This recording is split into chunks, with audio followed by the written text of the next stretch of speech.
going to spend a little while thinking about supervision, what it is, how it's defined, what it's for, and how it's done. How it's done, we're going to look at a few models of supervision in practice, and that's towards the end of this. So first of all, by supervision, I mean a rapport or relationship which enables one person to help another. And what we're helping them do is to see how they can think about their questions in a new and more productive way. That's a fairly broad definition, but we've got to remember supervision operates as a practice across a wide field of activities, so we need that latitude there. Here's that definition in slightly more detail. What I want to bring out is this notion of trust. If we don't have trust in our relationship of supervision, it's going to degenerate into overview, oversight, that kind of, oh, he's getting at me, or they're hiding stuff from me. And that's essential that doesn't happen, because if we're going to help the other person develop their capabilities and enhance their effectiveness in their work, they've got to trust us. If you're supervising me, I don't want to explore problems and weaknesses in my practice with you if I think you're just out to get me. Because all I see is you gathering more evidence of my incompetence, not that you're helping me to be better at my job. And similarly, if you don't trust me to tell you when I'm getting it wrong, then you won't reflect what I say to you in an honest way. You'll be more interested in putting the slant on it, saying, well, look, there is another problem here. The other thing that supervision's for is to handle our emotional responses. When we work in human support, whether it's the NHS or social work or public service of some sort, we encounter people when their lives are chaotic and difficult and they've got problems to handle. And that reminds us that human beings are fallible and they encounter difficulties. We are prone to things going wrong. And we don't like that. We don't like to be reminded of that stuff, especially if it's now our job to intervene and support. Because to be reminded of our own fallibility at precisely the point at which we're offering support is going to make us less confident, and so undermine the confidence of the client in us. Think about the nurse in the accident and emergency ward. If the patient comes in having had an accident, and the nurse's normal human response would be empathic pain, to say, oh my word, how awful for you. Saying that does not help the patient. In fact, saying that undermines the patient's confidence in the system's ability to cope. So what you need to do is bracket that empathic response out just at that moment, so that you can say, what we need here is intubation and preparation for surgery, or we need a saline drip and some pain relief, or we need to make those assessments in that kind of clinical way that give the patient confidence that things are going to happen to make things better. Later on, we're still going to have to handle the emotional response. And that's what supervision is for in this sense.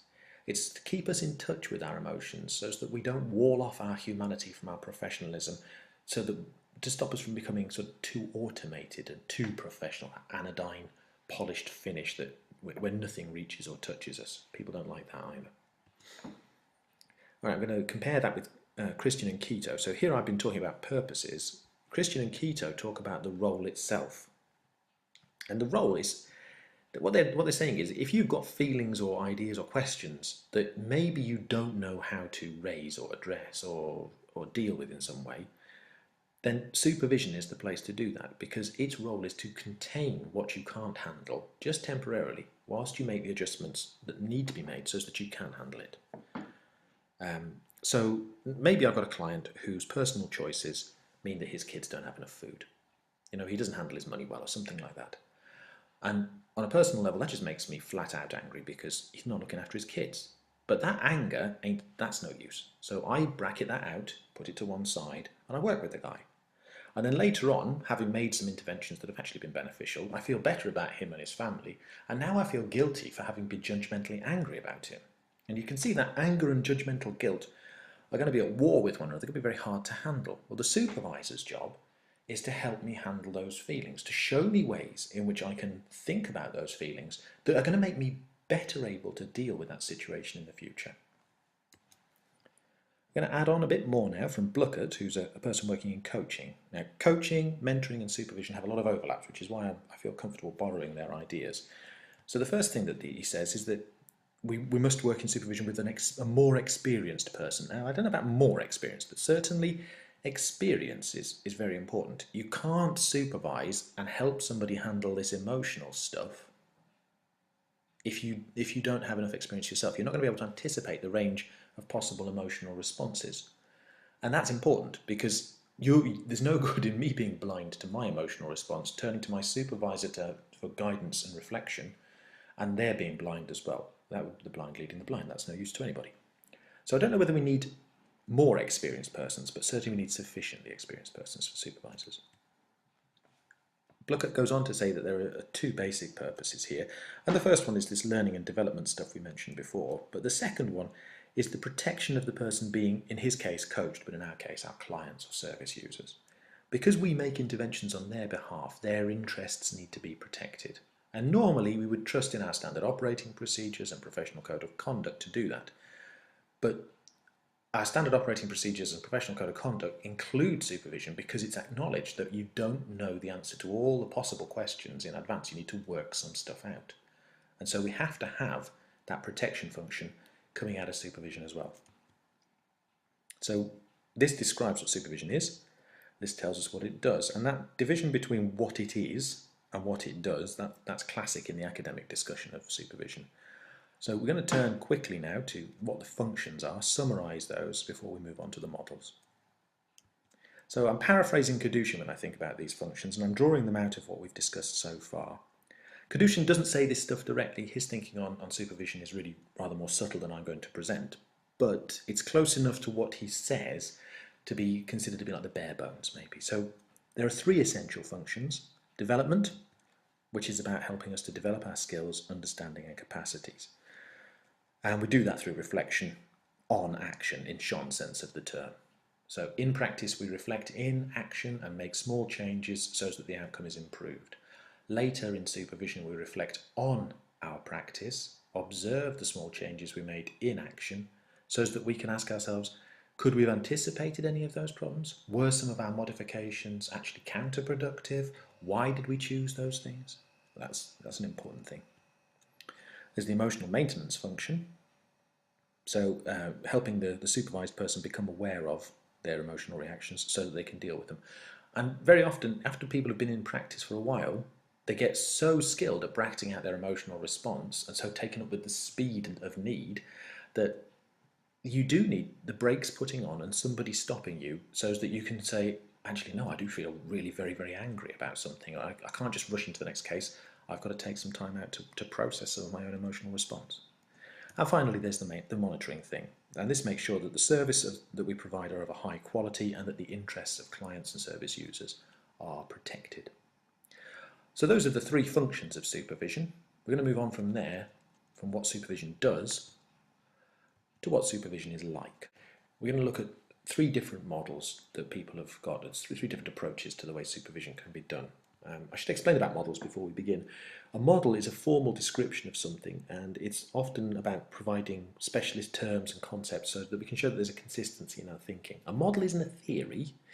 It's how our general theory is applied to a specific practice instance. So if the instance of practice is supervision, then the general theory, say systems theory, that will give us a specific model, a way of doing things. And it would be different to, for example, the client-centered approach or a relationship-based approach in social work.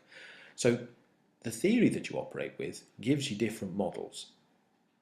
And the models tell us how a particular thing is to be done.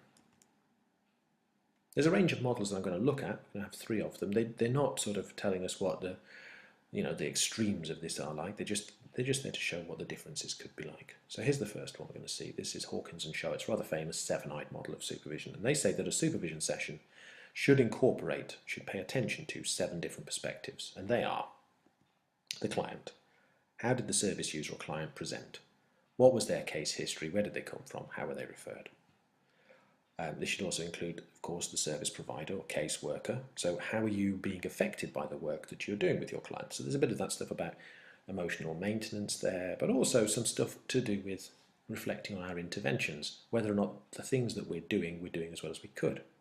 Beyond the interventions, beyond the specifics, there's also the quality of the relationship with the client. And this is where the model is revealing something of its theoretical perspective, because it's focusing on these questions about things like history and development, and normal dynamics. So that kind of looks to me a little bit sort of psychodynamic perhaps, or at least humanist in its approach.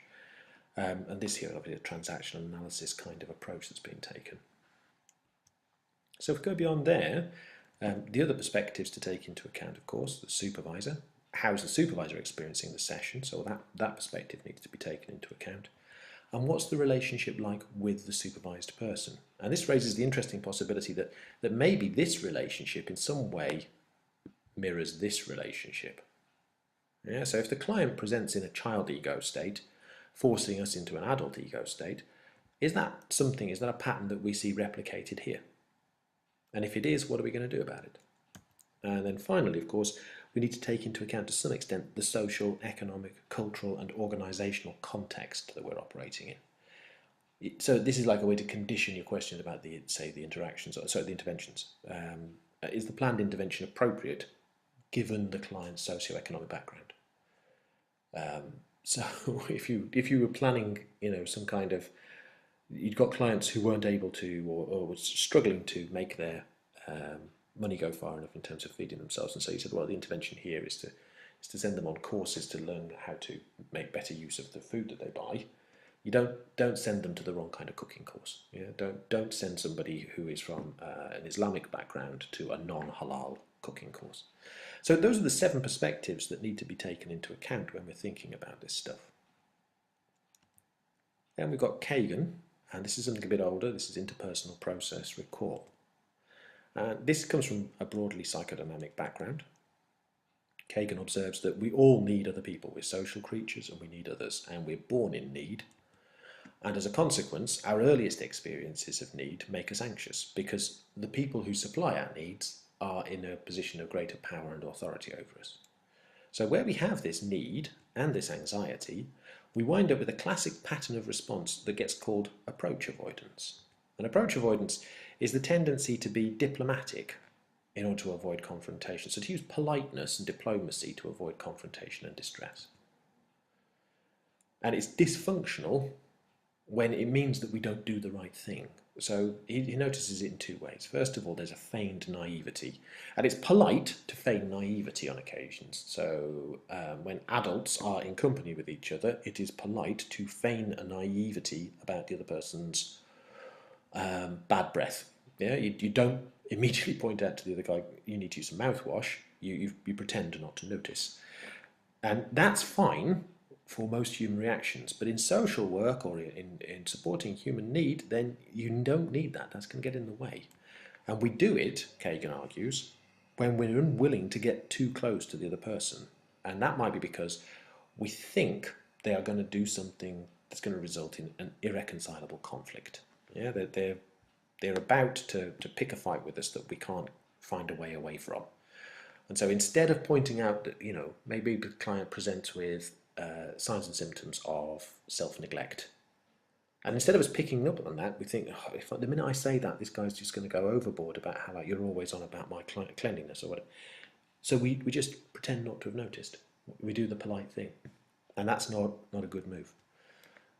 Alternatively, he talks about the tune-out, and this is something that we see more commonly in less experienced practitioners, where they become, in a way, distracted by their own processes and thinking, and so they don't engage with the client, particularly things like non-verbal communication.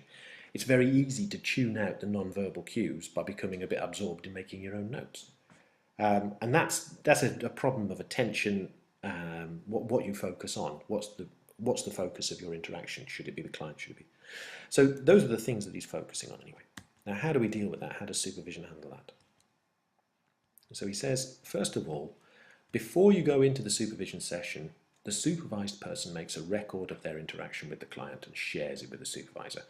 Now, today we might well think of that as a taped record or a videoed record, but it could have been done with paper and pencil methods. We could have written a reflective account of the interaction. The supervisor then selects key sequences, what they think of as key sequences in the interaction.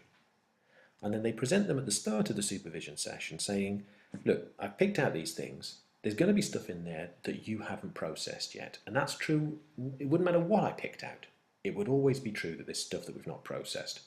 Because what we do is we tend to focus on specifics and drop the background detail. The question that we're asking is, have we dropped the right background detail? Are we ignoring something significant there? Now, in order to answer that question, the supervisee is left in authority over the experience. Because they were there, they had the experience, it's theirs, so it's their job to tell us what it means. We don't impose our interpretation on what happened. But that leaves the supervisor in an inquirer role. So instead of saying, I'll tell you what went wrong here, mate, the job is to say, why do you think that? So we use open questions rather than closed or instruction in order to get the person to explore and reflect upon their own practice. And the inquirer, supervisor, is then, because they've handed the responsibility for the meaning over to the supervised person, in this inquiring role, you can actually be quite confrontational. You know, you don't, because you're saying, well, you're the one with the authority here. All I'm doing is pointing out possible alternatives or asking questions. So I can actually ask quite prickly questions under those circumstances. There's no space in the IPR process for feigned naivety at this level. So here's some suggested open questions that might be used. Don't be drawn into trying to sort of write them down as a script. Practice them by all means with a colleague, with a mentor, with somebody else. But if you had them as a script, it becomes artificial very rapidly. You will be distracted by your script and you won't see the reality of the person you're supervising. Anyway, you can get a copy of those by printing out the PDF that goes with this presentation. Now we're going to move on quickly into the final model that I've got, and this is supervision as containment. It's more up to date. It comes from a conference that I attended recently where Professor Andrew Cooper presented a keynote address, and I was fortunate I managed to get a copy of his notes, which he's allowed me to use here. So Cooper's position on what supervision is and does is very simple. He says social work in general is about the containment of crisis. Our clients come to us in crisis. We contain that for them temporarily so that they can adjust in order to be able to handle it. And supervision is simply where I contain the frontline workers' crisis for them, their emotional response to the crisis in their client, so that they can make the adjustments. But he also notices that there's a whole load of other factors that are pressurizing the space in which supervision can take place. And he illustrates it like this with this kind of short history lesson. So he says, sort of, originally there was the task at the coalface that was undertaken by a frontline professional. And they, as a consequence, experienced something called professional anxiety, which was fed into the container of supervision. So the organisation provided a container for that anxiety so that the person could make adjustments and deal with it. And this was sort of like in the pre-purchasing days, before we realised things were going to be problematic. So maybe there's a bit of, golden age thinking going on here. Certainly we can imagine that there might have been a past when there was a better fit between the anxieties generated by the professional task and the organisation's ability to contain that for us.